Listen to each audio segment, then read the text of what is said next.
Purvanchal university ఇది కేవలం university కాదు, మీ సక్సెస్ స్టోరీకి చిరునామా.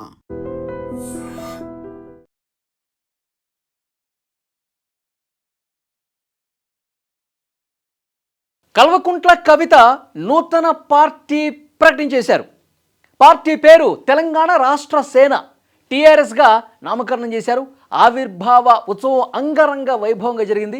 రాష్ట్రం నలుమూలల నుంచి వేలాదిగా తరలి వచ్చినటువంటి పార్టీ శ్రేణుల సమక్షంలో పార్టీ అనౌన్స్మెంట్ జరిగింది.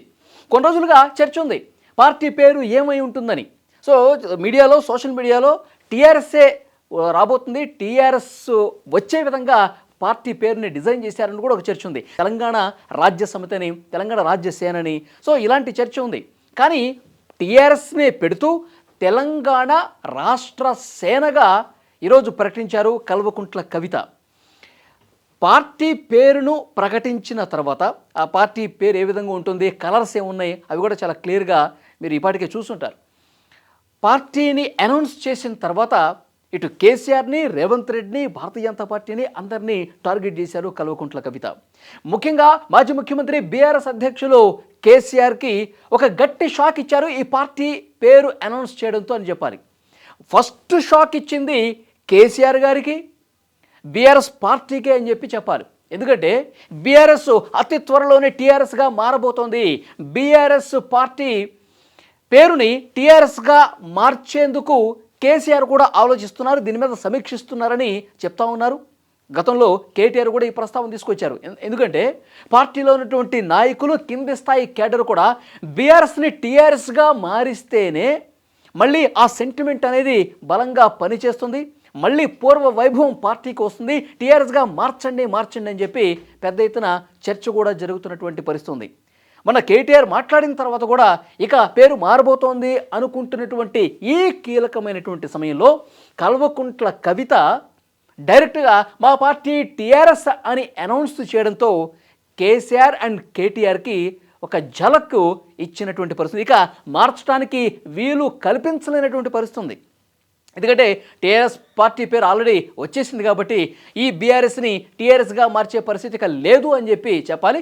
మొదటి షాక్ పార్టీ పేరు అనౌన్స్మెంట్తో కేసీఆర్ అండ్ కేటీఆర్కి కవిత ఇచ్చారు.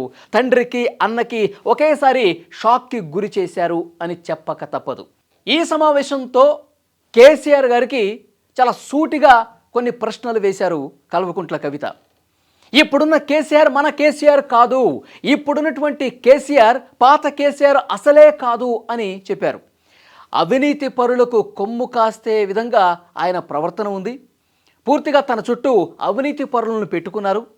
రాష్ట్రానికి ఏ కష్టం వచ్చినా, ప్రజలకు ఏ కష్టం వచ్చినా ముందుండే కేసీఆర్, అప్పుడున్నటువంటి కేసీఆర్ ఇప్పుడు లేడు అని కూడా కుండబద్దలు కొట్టినట్టుగా చెప్పారు కల్వకుంట్ల కవిత.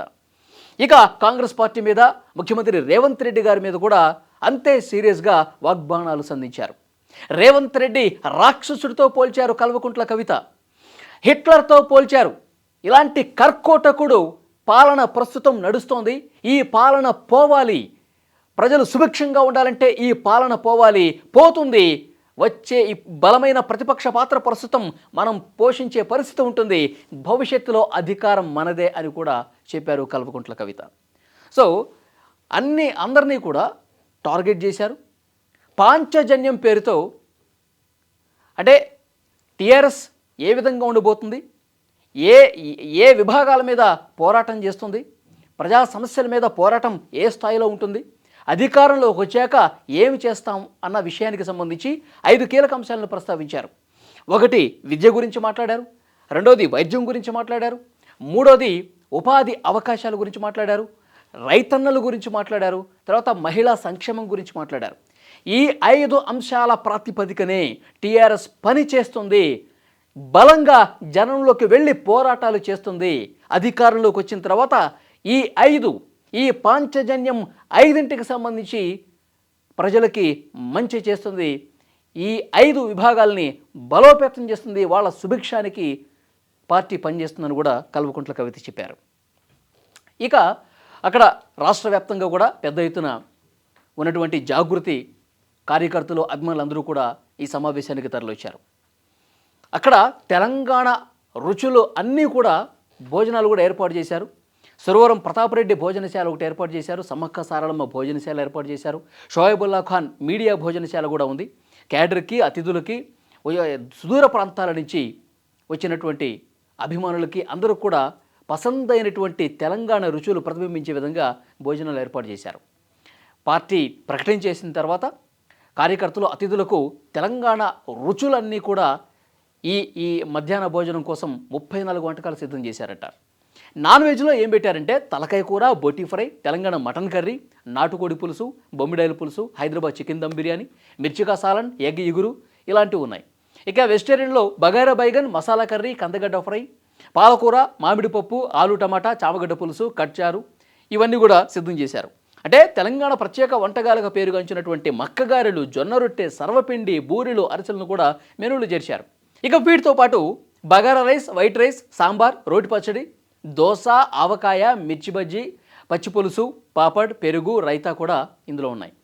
మజ్జిగ, రాగి అంబలి కూడా పార్టీ ఆవిర్భావ సభలో అందుబాటులో ఉంటాయి. ఇక డిజర్ట్స్లో butterscotch ice cream, shahi tukda, jalebi కూడా పెట్టబోతున్నట్టుగా తెలుస్తోంది. అంటే తెలంగాణ వంటకాలు, తెలంగాణ సంప్రదాయ వంటకాలు ఏవైతే ఉన్నాయో అవన్నీ కూడా ఈరోజు అక్కడ వచ్చినటువంటి అతిథులకి, పార్టీకి సంబంధించిన నాయకులకి, కార్యకర్తలకి, అభిమానులందరికీ కూడా తెలంగాణ విందుని పెట్టబోతున్నట్టుగా తెలుస్తుంది. ఇక రేపటి నుంచి పార్టీ కార్యక్రమాలు, మేధావులతో మంతనాలు, పార్టీని ఏ విధంగా జనాల్లోకి బలంగా తీసుకెళ్లాలి, వీటన్నింటికి సంబంధించి వరుసగా సభలు, సమావేశాలు పెట్టబోతున్నట్టుగా తెలుస్తోంది. ఈ వీడియో చూస్తున్న ప్రతి ఒక్కరూ స్పందించండి. కవిత కొత్త పార్టీ టీఆర్ఎస్ తెలంగాణ రాష్ట్ర సేన భవిష్యత్తు ఎలా ఉంటుంది అనుకుంటున్నారు?